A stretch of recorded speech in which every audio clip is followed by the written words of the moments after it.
Bonsoir. Comment a été conçue cette photo? Parce qu'elle a une histoire, j'imagine? Oui, c'est d'abord l'histoire d'un lieu, hein, Mhm, c'est l'histoire d'un lieu, un lieu exceptionnel, unique au monde, hein.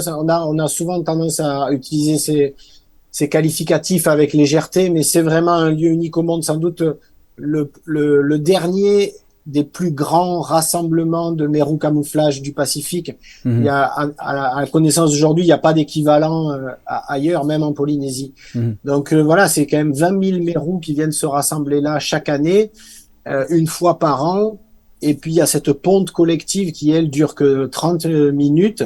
mhm. Et pendant 5 années consécutives, avec mes camarades, avec l'équipe Gombessa, on est venu chaque année pour être aux premières loges de ce spectacle qui donne une seule représentation une fois par an et qui est très court. Et voilà, le hasard de cette restitution a fait que le nuage d'œufs des Mérous avait une forme de point d'interrogation. Mhm. Et dans ce point d'interrogation, j'y voyais une belle symbolique. D'abord, la probabilité, la question de la survie de cette larve, parce Mhm. qu'on sait que seulement un œuf sur 1 million donnera un poisson adulte qui viendra à son tour se reproduire ici. Oui. Et puis, d'une manière générale, ce point d'interrogation, c'est l'avenir de la biodiversité en général dans le monde. Voilà, donc il Mhm. y avait une belle symbolique, hein, et c'est peut-être pour ça que le Wildlife Photographer of the Year en 2021 m'a donné le prix pour cette photo. Et pourquoi avoir voulu la vendre aux enchères? Parce que pour être en accord avec mes paroles, je Mhm, disais tout le temps, oh mais ce n'est pas une histoire de talent, en tout cas, si on fait des photos exceptionnelles, c'est parce qu'il y a des lieux exceptionnels. Voilà. Et à un moment donné, à force de me dire ça, je me suis dit, soit il faut aller au bout de la démarche. Si tu considères vraiment que c'est à cause du lieu exceptionnel que tu as fait cette photo exceptionnelle, mhm, alors l'argent de la récompense ne te revient pas. mhm, Il revient au lieu. mhm, Et dans un premier temps, je me suis contenté de donner l'argent de la récompense à la commune de Fakarava, en Polynésie française, là où a lieu cette reproduction. mhm. Et puis, c'est quelqu'un qui a été sensible à ce geste, un créatif, qui s'appelle Xavier Beauregard, qui est un créatif, qui m'a dit, Laurent, j'ai vu ta démarche, c'est une belle idée, mais je me demande si on pourrait pas aller plus loin, laisse-moi réfléchir. Bon, j'avais rien à perdre. Et il a eu cette idée de créer un papier unique. Un papier unique parce qu'il contiendrait dans sa matière même, dans sa fabrication, le lieu, l'ADN du lieu avec un peu de poudre de corail, un peu de l'eau de mer, etc. Vous êtes là en mer, hein, vous êtes sur un bateau, vous n'arrêtez jamais. Qu'est-ce que vous faites actuellement et dans quel but?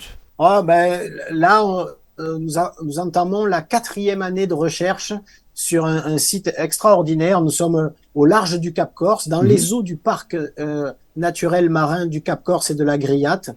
Et on mène ce projet d'exploration, bien sûr, d'inventaire de la biodiversité. Tout cela, j'aurais tendance à dire, c'est notre travail mhm, tout le long de l'année dans diverses régions du monde. Mais là se rajoute quelque chose de très excitant, c'est un mystère à percer, mhm. le mystère des anneaux du Cap Corse, des formations parfaitement circulaires dessinées sur le fond de la mer. Chacun de ces cercles fait 20 mètres de diamètre. Il y en a plus de 1000. Et à l'heure d'aujourd'hui, on ne sait toujours pas quelle est leur origine, d'où ils viennent. Est-ce qu'ils sont vivants ou inertes? Est-ce Mhm. qu'ils sont vieux, anciens ou récents? Et donc, il y a un vrai mystère de.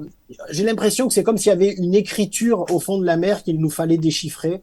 Alors, ça, mes camarades et moi sommes portés par ce mystère déjà depuis 4 ans. Et vous êtes en Et train de c'est le percer, ce naïvement dès la mystère, ou pas première. encore? Oui, oui, mais Vous pouvez pas me le oui, oui, dire. on commence à avoir de bons éléments. Non, pas encore, pas encore, mais on avance. La Fondation Prince Albert a soutenu ce projet dès le départ. Et surtout, c'est là où on peut remercier tous mes soutiens, c'est que, vous savez, à la fin, moi, je pensais qu'on allait percer ce mystère après une année d'exploration. Mhm, Et on s'est aperçu qu'on avait été un peu ambitieux, que c'était bien plus complexe, qu'il fallait faire appel à des disciplines qui dépassaient les miennes, celles de la biologie. Mais aujourd'hui, c'est des géologues, des géophysiciens, c'est beaucoup une gamme d'experts bien plus large, des sommités internationales qui sont venues nous aider, parce que ça excite énormément, ça passionne énormément de chercheurs à travers le monde, ce mystère des anneaux du Cap Corse. Mais on va bientôt y arriver, et tout porte à croire qu'un film racontera tout ça, et ce film devrait sortir l'année prochaine, au printemps prochain. Vous reviendrez nous voir pour en parler? Avec grand plaisir. Parfait. Laurent Balesta, merci d'avoir répondu à mes questions. Je vous en prie, au revoir, je retourne plonger. Allez.